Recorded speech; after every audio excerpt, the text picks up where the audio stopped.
Ouais. Monsieur Sifaoui, encore un mot s'il vous plaît. Je voudrais qu'on revienne en France pour terminer cet entretien. Peut-être avez-vous vu que le renseignement français a déjoué un projet d'attentat. 3 jeunes gens ont été arrêtés.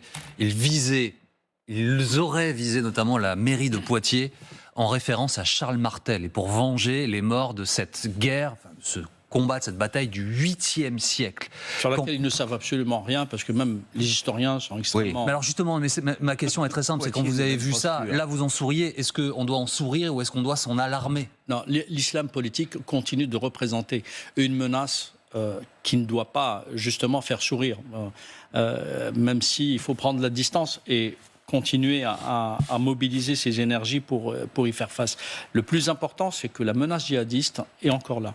On le sait. Elle s'exprime à travers notamment des jeunes qui sont totalement imprévisibles et de plus en plus jeunes parfois, sur des filières assez protéiformes et sur, je dirais, des menaces tout aussi protéiformes. Parce qu'il y a évidemment le djihadisme qu'on connaît, celui de Daesh, d'Al-Qaïda. Il y a le djihadisme inspiré qui continue de sévir. Il y a aussi la situation proche-orientale qui peut cristalliser quelques haines et qui peut donner lieu à des événements dramatiques.